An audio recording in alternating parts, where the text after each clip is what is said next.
Hello， 大家好，我是傻皮，今天就来盘点一下拥有巨精怪的训练家吧。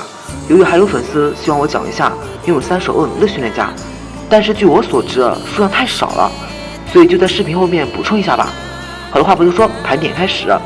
第一位，哲野的巨精怪。巨精怪是哲野在风原联盟中的主要战斗力，在与小智的比赛中，由于小智的大王焰陆续干掉他的超力王和盾甲，哲野见状便派上了防御力极高的巨精怪。巨精怪一来就用精神干扰阻止了大王爷的行动，最后以破坏死光终止了大王爷的连胜。虽然输了，但大王爷却帮小智找到了打败巨精怪的突破口。可是小智却派上属性作为不利的森林蜥蜴上场，虽然森林蜥蜴的速度很快，但攻击力着实有点弱，无法造成对巨精怪一击致命的伤害。因此最后反倒被巨精怪抓住机会一击 KO 掉了。这个时候小智就只剩下皮卡丘了，皮神无疑是给力的，远距离的10万伏特不行，那就近距离，巨精怪自然就输了。第二位，路人的巨精怪。在神奇玩 DP 的双打比赛上，小智和真丝就碰上一只巨精怪。在这场比赛上，由于另外一个人还有一只猫右斩，这直接导致了小火焰猴差点失去了战斗意志。不过总的来说，这只巨精怪就是个陪衬的，没几下子就输了。第三位，小童的巨精怪。在神奇玩剧场版裂空的访问者里，其中一个配角小童手里就有一只巨精怪。在面对带有奇丝丝的攻势下，小童用巨精怪掩护小智一伙撤退。由于不是主要角色，自然戏份就很少了。第四位，爱男的巨精怪。爱男的巨精怪我曾经说过，他一开始的时候还是一只金属怪，在音波龙的单挑中战胜了他。后来在卡洛斯联盟中，他正面刚上皮卡丘。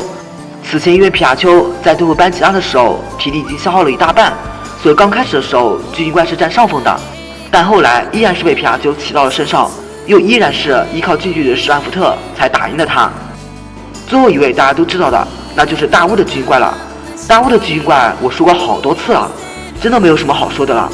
总之大家只要知道大雾的巨精怪是最强的，也是最稀有的就行了。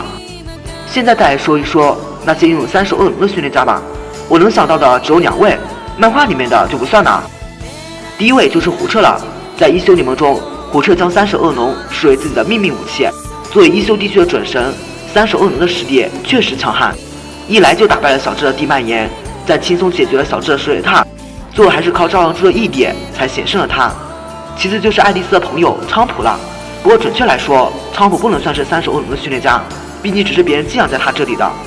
不过这里还是说一下吧，他有2只双头龙，在小智火来了之后，其中一只便进化了，但是进化成3手恶龙后，他却突然发狂了。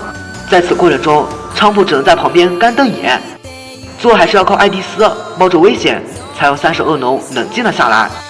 好了，那么今天分享就到这了，喜欢本视频的话就请关注我吧，我是傻逼，咱们下期见。